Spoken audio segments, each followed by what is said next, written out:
Good morning or good afternoon if you're just joining us. It's lovely to have you on our webinar. Lots of names appearing. That's fantastic.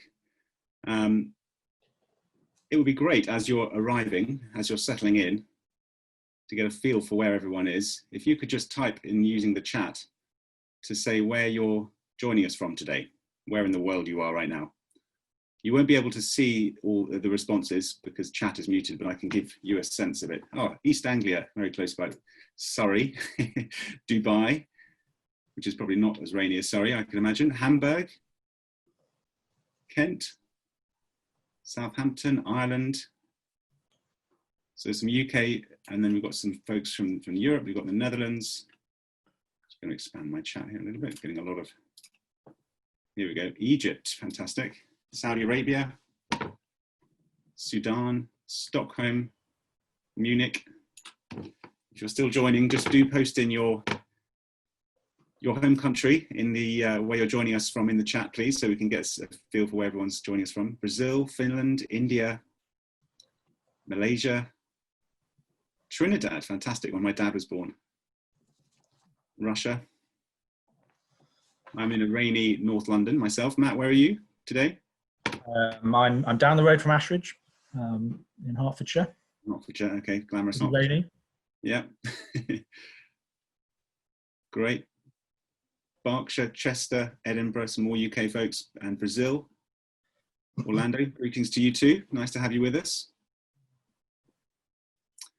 And just so you know, I mean, West London's not that bad. Oh, Joe, yeah, no, it's as far as I'm concerned, West London's exotic because I'm from North London, but Philip from Sierra Leone, no, that is more exciting. Great to have you with us, Philip.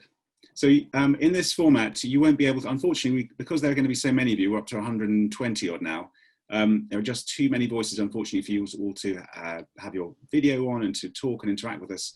So chat's a really good mechanism for that. We'll be able to see what you're saying. I'm going to monitor that as we go along. And you'll have polling and there'll be Q&A at the end. But your video will be muted and your sound will be muted. So that's just deliberate because otherwise we wouldn't get through everything in the 45 minutes. In our other sessions that we run, we do it on a much smaller basis with small groups, and it's much more of an interactive, dialogic kind of approach. But this is a particular format. Anyway, so yeah, we're ending up with Cardiff. Great. Okay, we've covered all the bases, I think, in the UK and all around the world. So it's a real pleasure to have you with us. And given the topic, I think that's particularly important because this is very much a global concern that we are going to be talking about with you today, which is how we lead through this current crisis towards a sustainable recovery and create the future that we want. So I will introduce myself and Matt properly in just a moment. I know there's more people joining us at the moment, but hopefully you're all okay using Zoom. You've probably become quite adept at that over recent months. And you will enjoy and benefit from this 45-minute session and hopefully take away things not only for yourselves, but for your organizations and your wider stakeholders. So I think we'll get started now. Just before I introduce Matt and myself, we're going to just tell you a little bit about Holt Ashridge, in case you're not aware of who we are and what we do. So Matt, if you could do the honours on the slides there. Thank you. The next slide. Yeah, bear with me a second. There we go. Yeah, so Holt Ashridge is a triple accredited business school. We've got campuses across 4 different continents. We have been delivering executive education, undergraduate, postgraduate, executive education, leadership and organisational development in some parts of that system for over 60 years. And we are in the top 20 for global customized exec ed. We have a strong academic basis to all the work we do, but all of our faculty are rooted in practice, having spent many years in business or government or the voluntary sector. So that's kind of how we approach it. We're very much embedded in global issues and researching and exploring what's most relevant to the organizations and leaders that we help to develop. And Matt's research, it couldn't be more relevant right now, I think, given the current context. But in addition, Holt Ashridge is only part of a wider organization, which is EF, Education First. And for those of you who don't know, it's the largest private education company in the world. offering primarily language training in all the languages you can possibly name, many probably you don't know about, for people around the world, and has done that for many, many years now. It also offers cultural exchange programs, educational travel, and all sorts of opportunities to broaden people's horizons. So this combination of language, leadership, and organizational development is what we're about, to try to help create the organizations that the world needs for the future. So a little bit more on how we work and how this is part of a wider package of work that we offer clients. So if we could go on to the next slide, Matt. Thank you. This session is more of an information giving session in a sense, that there will be some interaction and we'll want to get your questions and thoughts on what you're hearing. But what we typically offer are, through our Hult Online Skills platform, are punchy sessions, usually split over a couple of different sessions spaced out over a couple of weeks in small groups, where you have essentially more of a workshop-based format, and groups are working together on live issues where we provide stimulus, content, research, and expertise to help them work on what's most relevant for them. And we have a whole host of these skill-based accelerators on offer, as well as a lot of self-study content, an online platform with over 2,000 hours of content, and coaching and various other kinds of support we can offer for you. But today, as I say, it's more of an educational, I suppose, informative webinar to help Matt to share with you his latest research. And we're going to be exploring what a green recovery might look like. We've heard lots of rhetoric around build back better recently, and various other phrases of that kind describing what we might expect or want to come out of this crisis in terms of an economic and social and environmental system that is better aligned.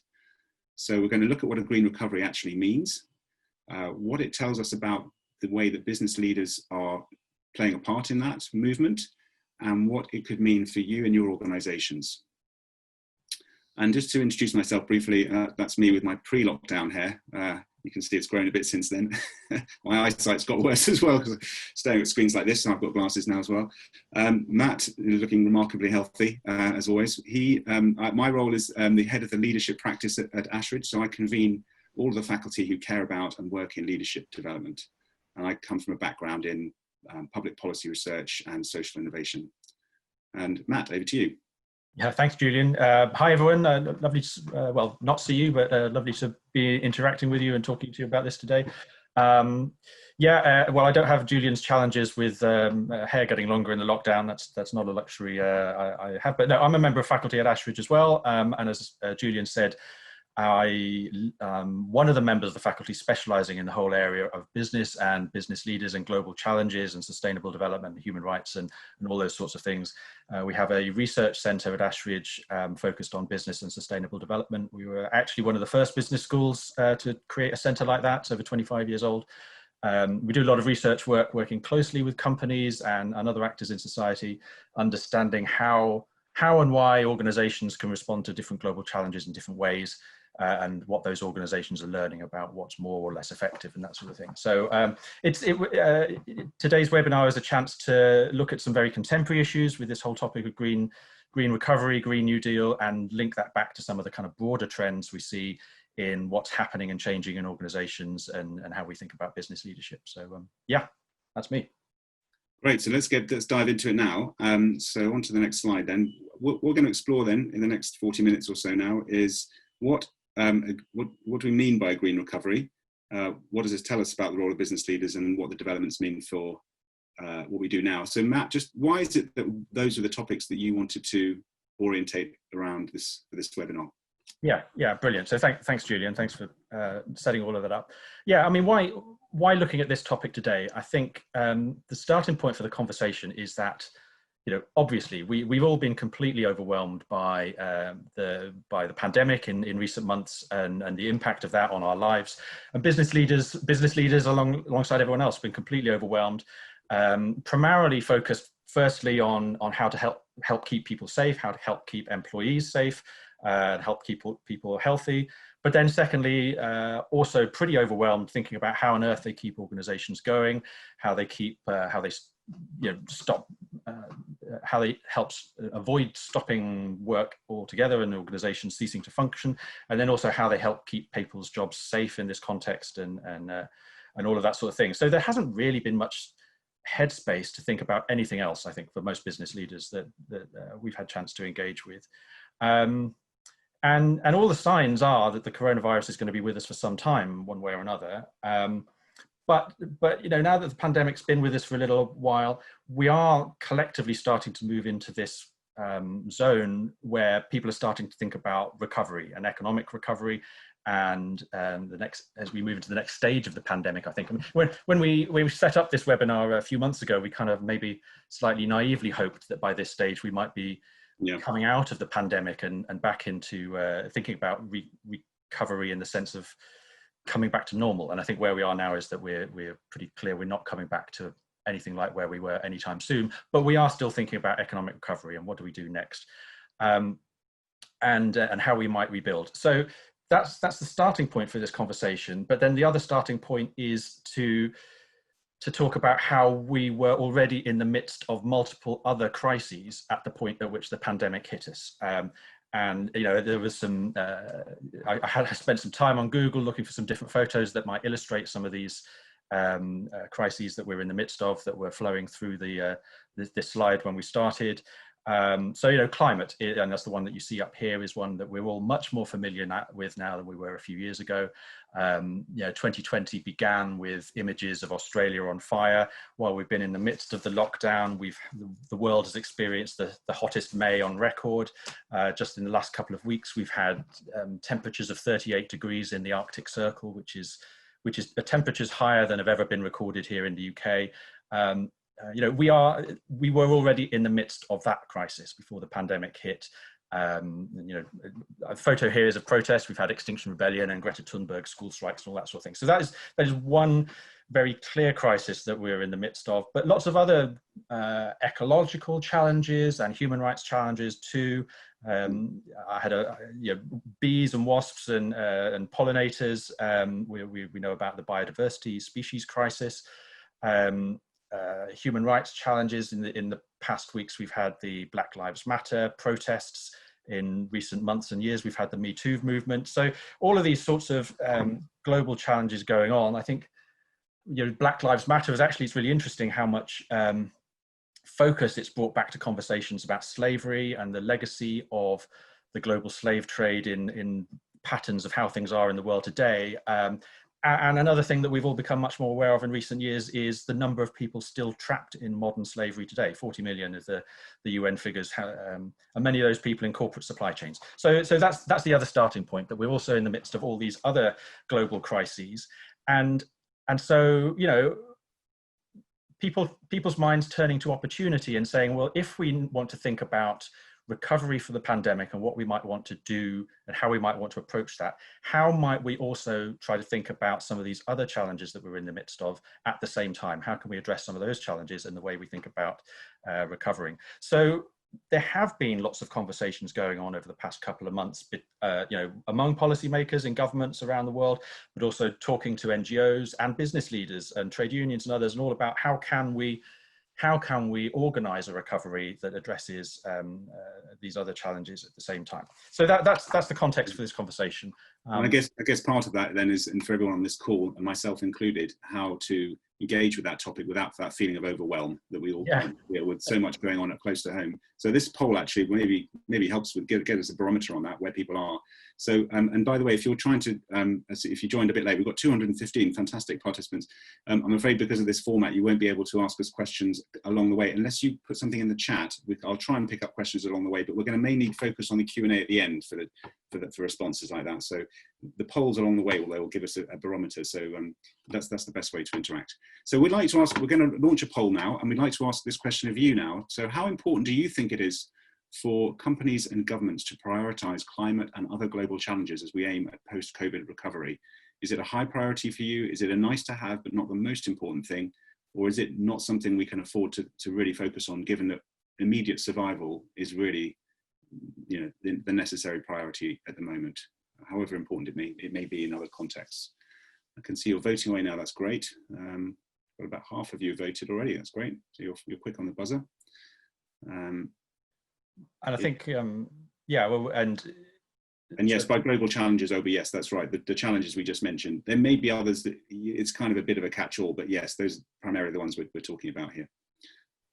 There are others as well. I mean, we didn't even talk about wealth polarization and inequality, which is another massive seismic issue, which is dominating kind of concern in most governments around the world, as well as we're looking at the kind of disparities in wealth and opportunity. But there's a whole long list. So yeah. Matt, sorry, what were you going to say? Well, no, you're right. Absolutely, all of these things are interconnected as well.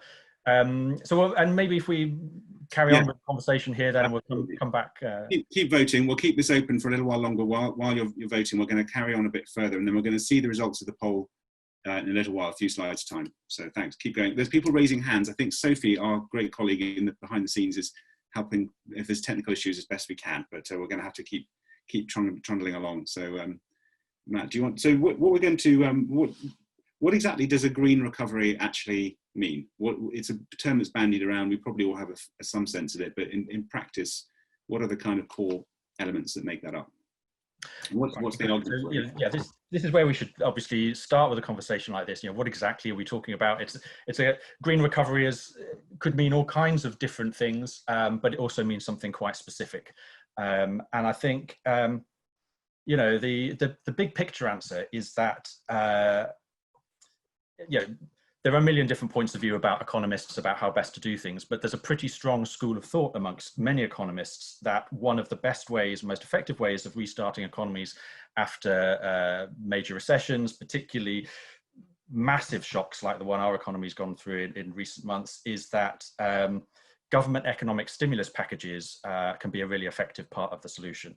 When demand and trading has ground to a halt, and there's not much confidence in the system, massive targeted spending by governments can help re-stimulate demand and re-stimulate confidence and just kickstart the trading process and the economic process. And so this idea has grown that if there is going to be massive government spending to restart and recover from the economy, how might we use that government spending well and use that government spending to help address some of the other crises and challenges that we were just talking about? We were talking about these global challenges a moment ago. There's been lots of work over the last years, the last decade, to try and work out how best to respond to some of those global challenges. We had the Paris Climate Agreement in 2015, which set out a roadmap for how the world is going to deal with the climate challenge. And in the same year, we also had the UN agreeing the UN Sustainable Development Goals, which you see here on this slide. 17 goals and 169 targets to achieve by 2030.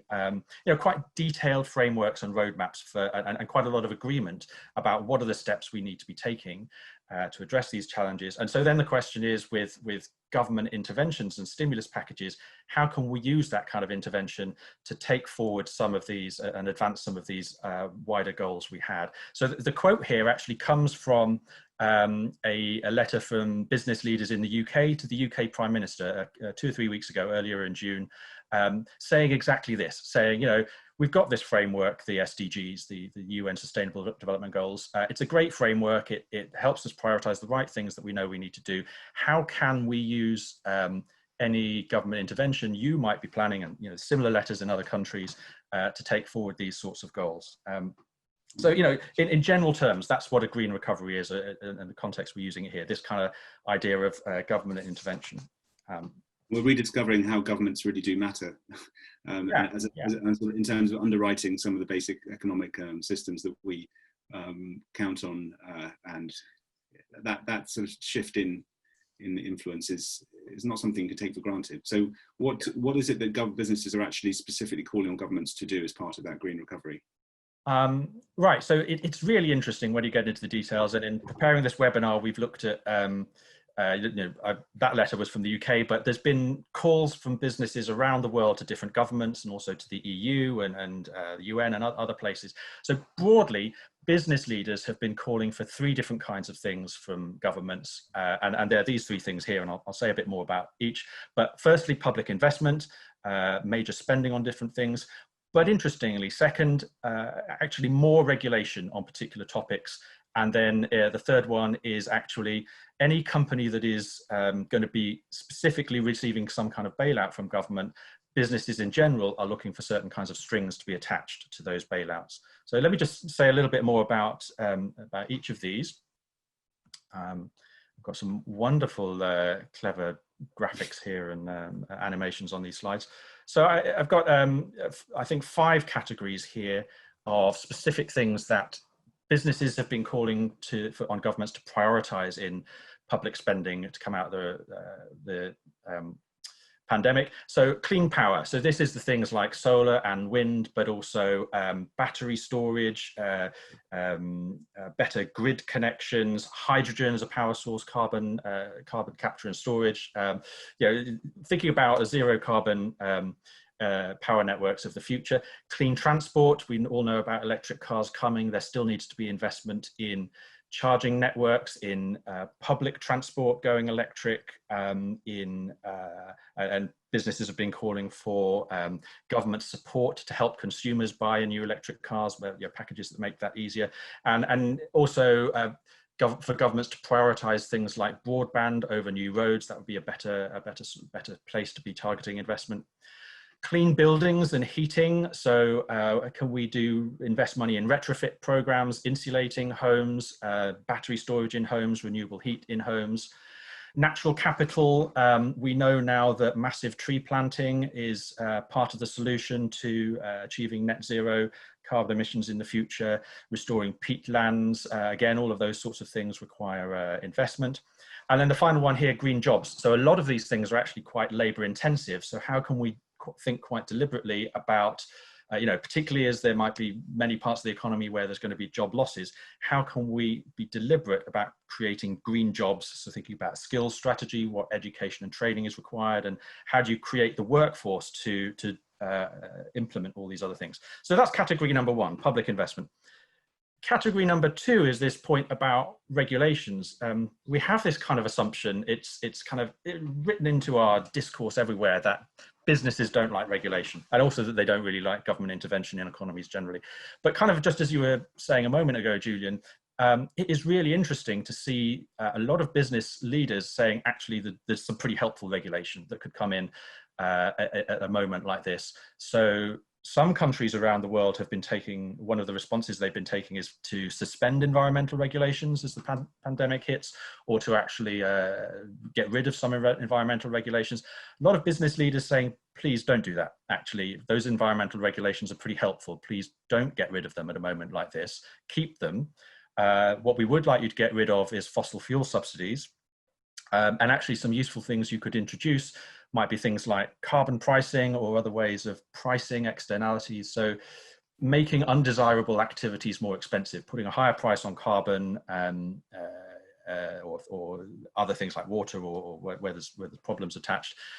Could we have more regulations to drive interest in certain kinds of products? So one thing that people have been calling for is for governments to bring forward the date at which they ban petrol cars and diesel cars, and other kinds of penalties for businesses that are doing degrading things from the environment. And then this final bullet down here is about, there's some quite specific calls for changes to the regulations around what companies are forced to publish, you know, in their reporting, and lots of calls by business leaders to make it mandatory to publish more information about social and environmental risks and the steps that companies are taking to address those risks. So that's category number 2, lots of interesting things around regulation. And then this third category, companies saying, listen, any companies you do actually bail out, they need to have some strings attached. So the first bullet here is building on that last one on the slide before. So in general, businesses are calling for this kind of new regulation around reporting, but they're saying you really need to mandate it for any company that's going to receive a bailout.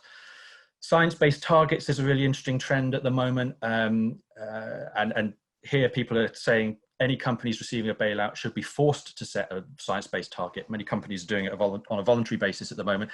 But this is about, you know, if the world needs to be zero carbon, net zero by 2050, working out what that actually takes for your organization, how would it be achieved, what investment would be required to achieve that, and what's the kind of roadmap between now and 2050, or whichever date you choose to do that. So again, requiring companies to go through that kind of process and set those kinds of targets if they're going to receive a bailout. and generally invest. Think about where they're investing as a company. If you're going to receive public money to help you survive, well, you should be then using that money to invest in taking your company in the right direction in the future. Alongside that, I mean, I'm talking here a lot about what businesses are calling for. It's really interesting. There's an awful lot of alignment between what businesses are calling for and other actors are calling for. So the tweet here on the right-hand side of the screen is about what Greenpeace have been calling for from governments, and Paul Polman, who's the former chief executive of Unilever, currently the chair of the International Chambers of Commerce, so the kind of world's biggest sort of business membership association. More or less kind of endorsing what Greenpeace are calling for, saying, maybe they're going a bit further in some places than what businesses are calling for, but there's a lot of alignment. We're on the same page in terms of what we both want from governments. I've picked out trade unions and tax campaigners here for also, again, a lot of alignment, and a few areas here where they may be going a bit further. So obviously trade unions rightly are very interested in protecting jobs, creating jobs, and creating good quality jobs, and also making sure the safety nets work for workers. And tax campaigners, long-running debates about making sure companies pay tax in the same place that they do economic activity, so that all companies benefit from public services. They should be making that contribution. So then when it comes to bailouts and receiving public money, a lot of campaigners saying, well, any company that's actually operating at least part of its company from a tax haven, they really shouldn't be eligible to get any kind of support from governments if they haven't been paying tax in the first place. So that's a kind of reasonably detailed look at the kinds of specific things that companies have been looking for. And Matt, do you think, I mean, there have been over the last, 30 years, 40 years even, periods in time when businesses have called for greater action on environmental responsibility, social responsibility. There's been movements in that direction in various kinds, and you've got people like Paul Polman, kind of luminaries in that, where you'd expect him to be a kind of figurehead in that. Does anything make that this particular moment different in the way, the volume of businesses calling for this, the types of businesses, or the way they're aligned with the other actors you talked about, or do you think this could just subside again as it has done in the past? I think, and maybe come on to say a bit more about this in a few minutes in a bit more detail. But how I'd understand this is that what we see at this particular moment is part of a wider trend. And as you say, we have seen more and more businesses and business leaders getting involved in this agenda and becoming advocates for this agenda and playing leadership roles. And so this particular point in time now around green recovery and the potential for government intervention is a moment of opportunity. And we see business leaders calling for these things because actually there's an opportunity. If there's the potential for governments to be spending large sums of money that they wouldn't otherwise be spending. So if they spend that in a good way, it can really help. Actually, if they spend it in quite an unhelpful way, it can lock in a whole load of activities that we really want to stop doing. But spending the money the wrong way will maybe prolong some of those things that we're trying to change. I have here on this next slide, some thoughts about why businesses are calling for these kinds of things, or what are the arguments in favor of these kinds of stimulus packages in general, and putting a green focus on them. Now maybe I'll start with that second question first. I mean, I think as I set out right at the beginning, it's not comprehensive agreement, but there's pretty widespread agreement that we have a set of global challenges that need to be addressed. And so these kinds of moments with large government spending are an opportunity to take that forward. Well, actually, just as you're saying that, Matt, just as it is worth sharing this quickly, I'm going to share the results of the poll because your audience agree with you. If 203 people from different businesses is in any kind of sample, and we don't know who everyone works for, but roughly, over 2/3 of people agree that it is a high priority. That there is so in a way we're preaching to the converted here, in the sense to many people who regard this as something we should be paying attention to. But around 1/3 are saying this is just, maybe important though it is, it's just not something we can necessarily afford to focus energy, attention, investment on, given everything else that's happening at the moment. So that's roughly the split in terms of our Yeah. our sample of our That's participants. really interesting, and Orlando, it's a great starting point.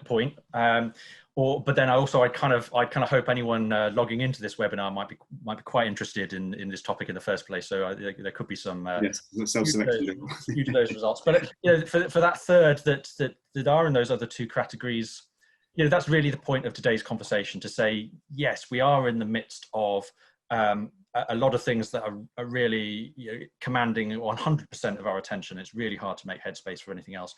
And this is a moment where some big decisions are going to get made by government. And it's a really important opportunity to try and shape those in the right direction, encourage those in the right direction. And if they get made and put things in the wrong direction, then we're kind of locked in. So we're just trying to encourage people to try and create a little bit of headspace for thinking about this topic at the same time too. But yeah, so just a couple of points here on the arguments in favor of this kind of intervention. First of all, we need to address these things. Second of all, the economics. As I've said, there's these sort of arguments that these kinds of interventions can be a very effective way of trying to recover from a major recession. In these sorts of situations, policymakers are looking to achieve two kinds of things. They're trying to achieve jobs now, and they're also trying to achieve investment in assets that we actually need in the future. So what's really great about this kind of green focus is that it achieves both of those things. Quite a lot of what's called for is labor intensive. So it's a way of creating jobs now, but it is also about creating assets that we really need in the future. And we don't really know how to, we've got ideas about how to fund, but this is a great opportunity. What you don't want to do is to have stimulus spending, but actually create assets. You might create jobs in the short term, but you end up creating assets that you don't really need in the long term. But green stimulus achieves both of those things. Just on the kind of business arguments, why would business leaders in particular be calling for this sort of thing? I come on to a bit more about this in a moment, but it is an area where we've been doing a lot of research. We've been following business leaders who have been involved in calling for governments to do more kinds of interventions, not particularly in the last few weeks on green stimulus packages, but in general in the last kind of 5 years or so. And I think it's a really interesting mix of economic drivers and also moral drivers at the same time. And we shouldn't necessarily see a trade-off between those two things, but actually see some alignment between them. Business leaders have been on a learning journey, and a generation ago, you wouldn't have really seen business leaders sticking their necks out in these sorts of things. But now many business leaders have been through a learning journey. They're much more familiar with the nature of global challenges and what it's going to take to address them. And they want to play their role in being part of the solution. And they've got some ideas about what it takes to change the system to make it easier for businesses to play the right kind of role. And often there's some policy changes that can be introduced that will make it easier to help businesses do the right thing. And so things like carbon pricing is a good example. If you make certain kinds of activities that you don't want more expensive and other kinds of activities that are part of the solution, therefore cheaper by comparison, then you help companies make the right kind of investment decision in terms of R&D spending and what they're trying to sell in the marketplace, what they bring to market, those sorts of things. The policy can help the businesses do the right thing. Great. We've got some great questions coming in the chat. I'm scribbling them down, but hold those thoughts and you put them into the Q&A at the end, please, if you can, because it's just an easier way for us to manage them all and to triage the questions that are coming in. We'll hold off on them just for now because we want to make sure we get through the offering of the content before we get into that. I'm thinking a bit about time here, so let's move on now to think about what this means for your organisations and to sort of get. Actually, we have another poll here, Julian.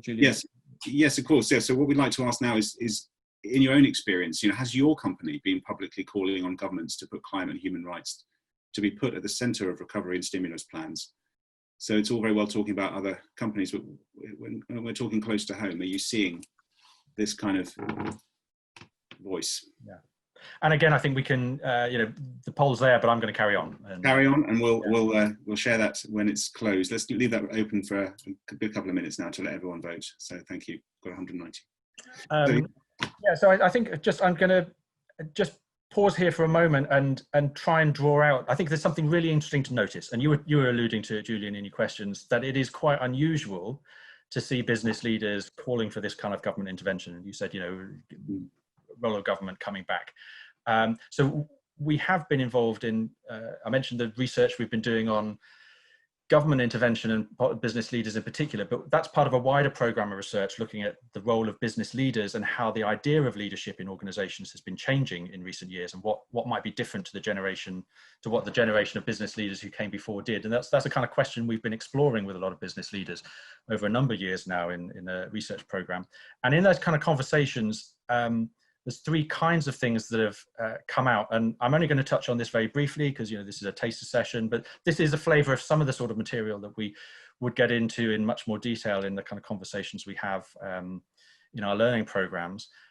So some of the things we've been hearing, a new idea about the kind of leadership mindset, the way business leaders think about what their role is, what their job is, and then two new kinds of leadership activities, one about the kinds of activities leaders get involved in within the organization, but then also a kind of leadership role in wider society.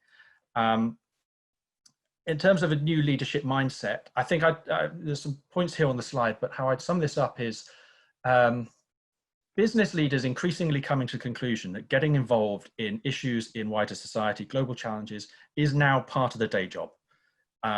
We have this idea, this kind of norm that government leaders deal with societal issues, business leaders, the job is thinking about focusing on the market, what the customer needs, how are you going to meet those in the most efficient way and return the greatest profit to investors, and the two worlds don't necessarily have a lot to do with each other.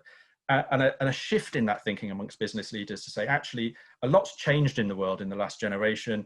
A lot of the challenges we have now are so global and interconnected. We have national governments, we have global companies.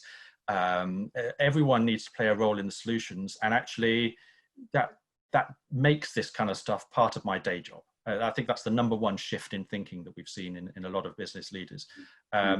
Alongside that is a shift. Again, a generation ago, the idea that business leaders would get involved in issues in society generally tended to be equated with, well, that's going to add cost to the business. It might be nice to do, but it's not sensible from a business point of view. But an increasing recognition that actually engaging with issues in wider society is not a source of cost, but actually core to both protecting value and creating value. So these two things can go hand in hand. And then the final point is that actually, these two things mean that as a business leader, you can't afford to be oblivious to any of this anymore. You actually have to have a pretty nuanced and sophisticated understanding of a lot of these global issues and have some thinking and ideas about what's your organization's role in that and where does it fit and what's the role it's got to play in the future. So that's the shift in mindset. It leads to a whole set of ideas about things people need to do within their organizations, about how to embed new ways of working. I won't talk to this slide, but there's that side of the role too. Just before you move on, actually, though, Matt, just to share quickly the results back. Oh yeah, In terms of, well, are we seeing that translating into behaviour?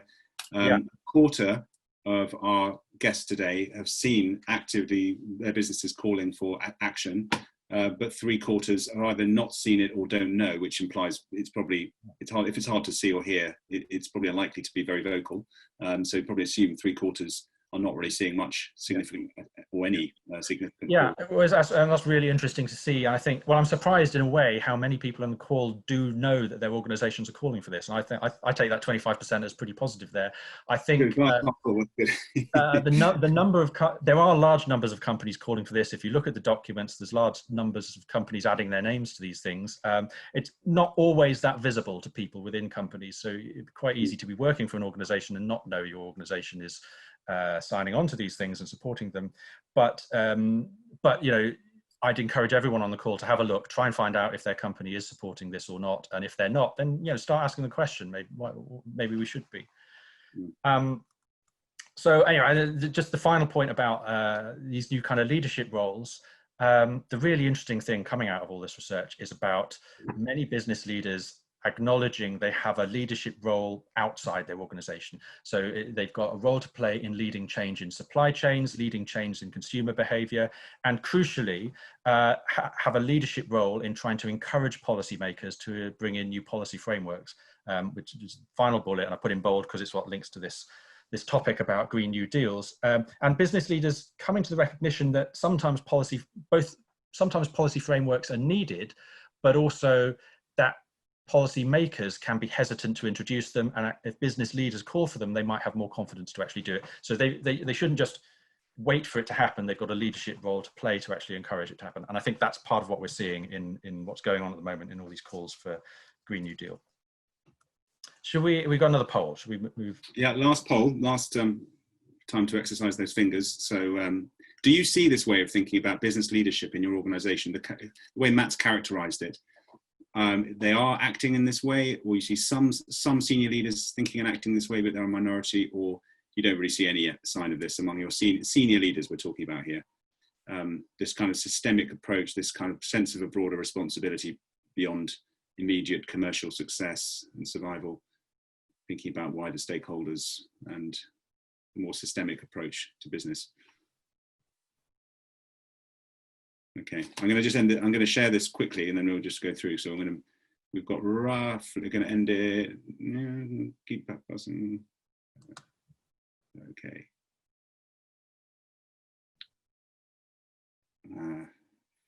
5 seconds. And closing, 3, 2, 1, close.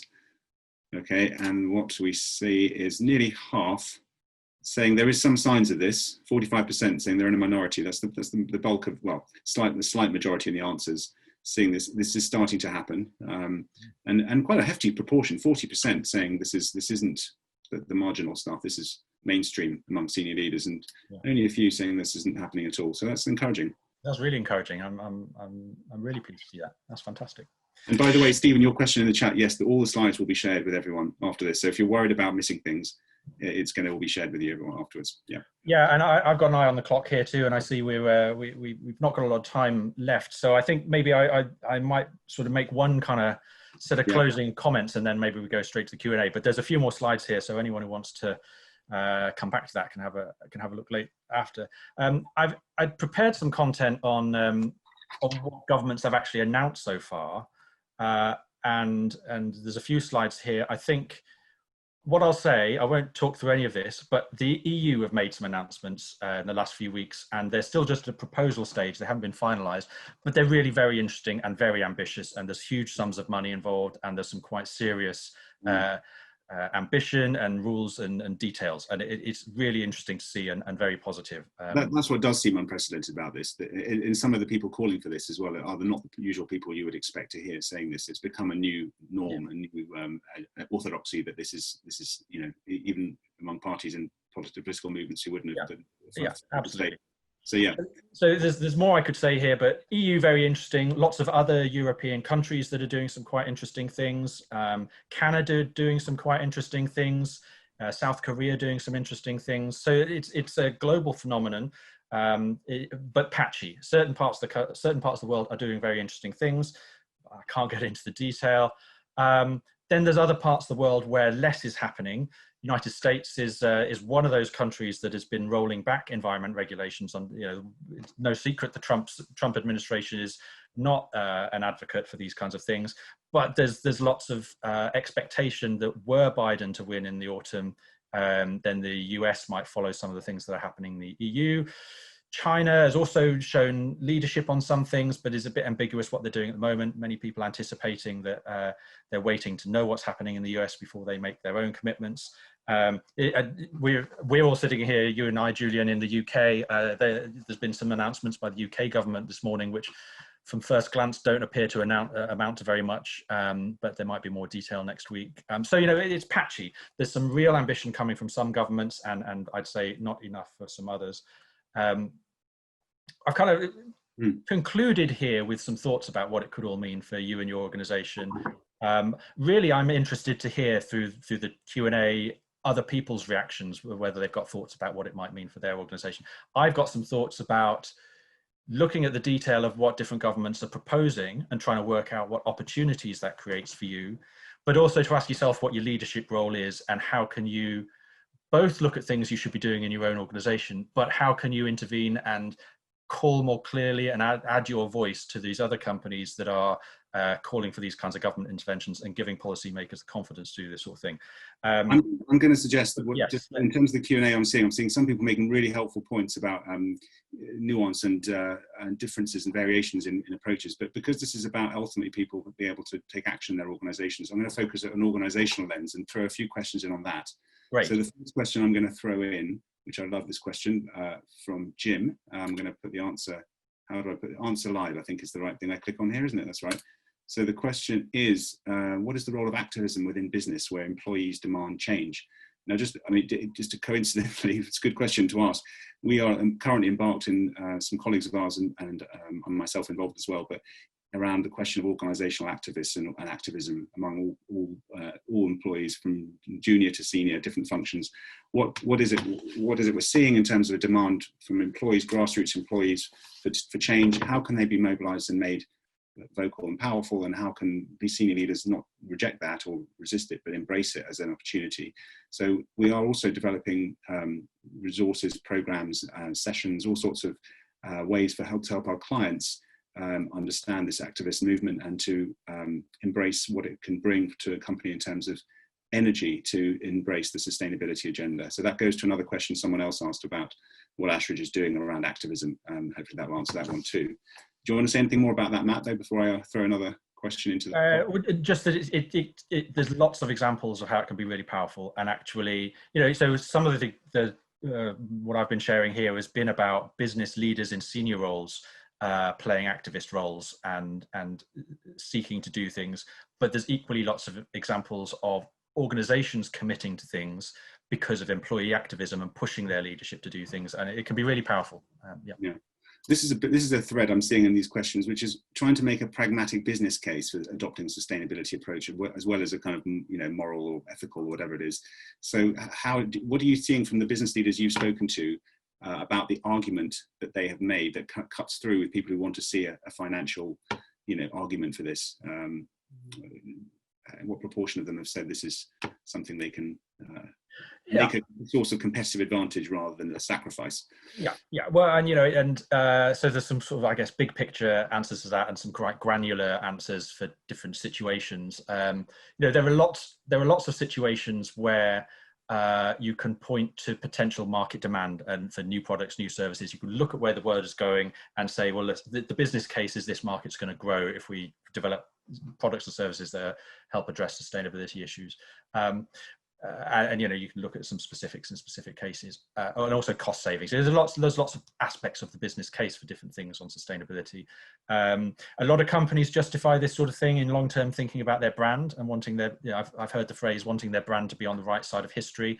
And if you're a brand-led business, that can be really important.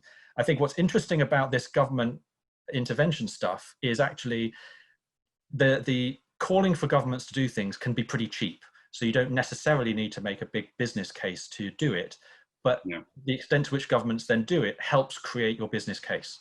If the business case isn't strong enough at the moment, but policy incentives and taxes and that sort of thing can change that in the future. It can create the business case that doesn't exist at the moment without you spending much money. Yeah. Some great points made by Jocelyn about the differences in cultural differences around assumptions around government intervention between different cultures. But I will ask one question because it's live at the moment and it's become much more prominent.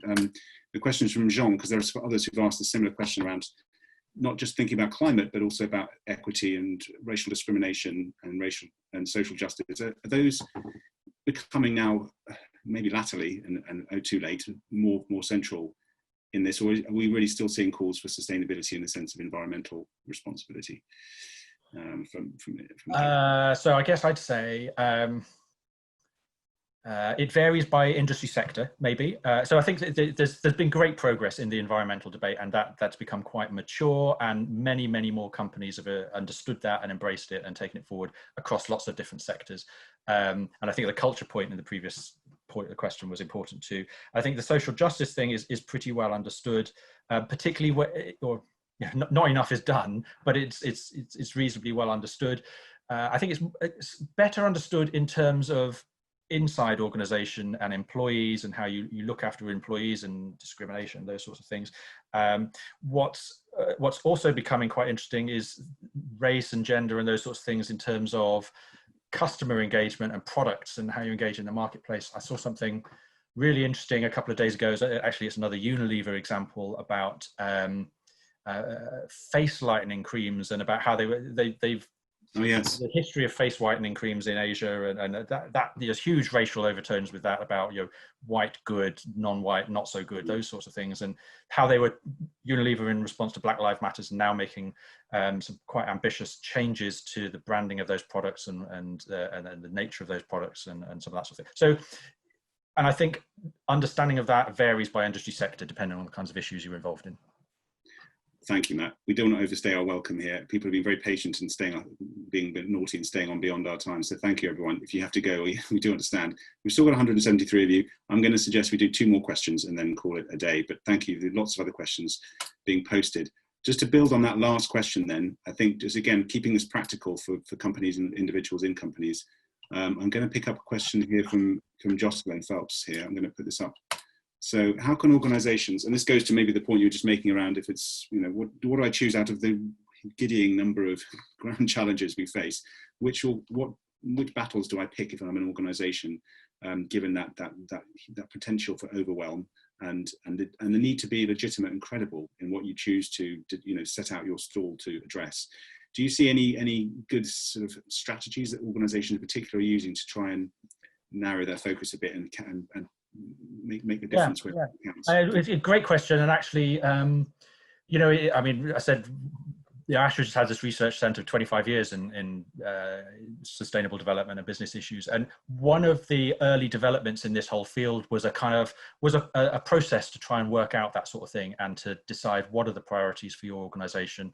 One of the phrases in that gets talked about a lot is materiality, and so this kind of process by which you would do an analysis of your organization, and you'd also identify your organization's key stakeholders, and you'd do some pretty serious engagement with those different stakeholders to identify who are your key stakeholders, what are their concerns about your business, and you plot all of this on a map and you work out, well, there's a million things that we could be focused on, but when we look at our impacts and our stakeholder concerns, what comes up at the top of that map and what is somewhere in the middle and what's further down, and then that kind of process has become pretty institutionalized. You know, it's a business management process, but it's got some really interesting political philosophy in it around deliberative democracy, and you know, this is stuff that's become standard fare now. I mean, it's stuff I'm teaching on the MBA program to the business leaders of the future, that kind of process. So I think, you know, there's a process that's been developed. Yeah. Okay, thank you. Last question, and then we've got to wrap up. So I do thank you all for staying on the line. Let's go. We're going to go large with a question or go small. Let's see. There's some big questions here, meaty ones. I'm going to choose. Let's get some clarity around this one. I keep hearing this one. Noko Abaka asks, what qualifies as a green job? Just this kind of cutting through the jargon, which we see in the news a lot about green jobs. Just give us a sense of what it is that the kind of green economy will actually look like at a practical level, given we're facing potentially catastrophic job losses as a result of a recession, maybe depression prompted by COVID. What are these jobs going to look like? Are they going to be lovely jobs or lousy jobs? You know, Yeah. Well, actually, so what I'll do to answer that question, I'm going to go back to the slides and just go back to that slide about the EU. Bear with me a second. Yeah,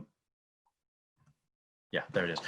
Just because actually, so I don't have a clear tip of the tongue answer for a good definition of a green job, but I think there is some quite interesting definition work being done by the EU on the green economy. So you see here, the third bullet down, 25% of the cash that the EU has earmarked for its green recovery, for its recovery in general, is earmarked for the green economy. So the EU has been working on something called a green taxonomy, which is quite a specific list of what counts as an investment in a sustainable activity. There's these 6 categories: climate change mitigation, climate change adaptation, circular economy, water, pollution prevention, protection of ecosystems. And it's a massive exercise the EU has been doing to say, well, if we're going to spend money, on advancing sustainability, achieving Paris Sustainable Development Goals, what counts and what doesn't. And there's been a lot of engagement with different stakeholders. People seem pretty supportive of this framework that's come out. A pretty clear, good, ambitious definition of what counts as the sustainable economy from an investment point of view. And so I guess then the best thing to say would be, well, jobs connected with this kind of agenda, you would then be able to start calling green jobs. Yeah, I mean, then, you know, what I would imagine you'd have some pretty good quality. I mean, what's a good job? What's a bad job? You could see that in terms of sort of management level. You could see it in terms of working conditions. I think the ambition should be that green jobs should be good jobs. They shouldn't be exploitative jobs, but they'll then be across the whole spectrum of, you know, from people installing insulation in your home to, you know, people playing strategic roles in organizations. Yeah. Okay, let's wrap up there. I think we may have a couple. Thank you for all those questions. I'm sorry we didn't have time for more. We have so many other ways that Ashridge, Health Ashridge works in this space. So if you're interested in more working with us or just hearing more from us on any of this, and also you've got so much expertise. I'm looking at these questions. There are wonderful questions here and so much expertise in this group. So if any of you would like to convene and just form, you know, other kind of ways of collaborating around these issues, we're very supportive of that and would love to embrace something along those lines. So do get in touch. I'm going to close the Q&A and just refer to one of those opportunities, I suppose, is the fact that we're running these Hult online skills sessions where we dive into topics in much greater depth. And if you'd like more information about that, there's the link there at the top. Again, it'll be in the slides and in the recording. I'm not going to read that out because it will take me a long time and I'll probably trip over the words. But those are affordable, kind of accessible ways for you to get into the kind of stuff we offer at a high level, whether it's qualifications like master's levels, open programs, or just ways of customizing executive development for your organization if you'd like us to help your organization to make this transition and make it a good one to a sustainable future, which we all hope for and want to work on. So I think a big virtual round of applause for Matt. So thank you. I know you can't all applaud in the audience, but 153 people I'm sure are clapping at their desks and hopefully not knocking over their coffee. I certainly am. Thank you, Matt. And thank you very much to Sophie and the team behind the scenes making all the technology work and stopping me fouling it up. Is there any more slides I'm missing here, Matt, at the end? Is there anything else to say, or No, I mean, I think as Sophie said, this will all be shared afterwards, so anyone can look back at detail. And thank you to you, Julian, the great master of ceremonies and hosting. Well, it's been lovely. Thank you. Lots of thank yous coming on the chat. So really appreciate it, everyone. And we hope to speak to you and work with you and have voice with you on these issues in the very near future. And in the meantime, enjoy the world wherever you are sitting in it right now. And we look forward to hearing from you soon. Thank you very much and goodbye.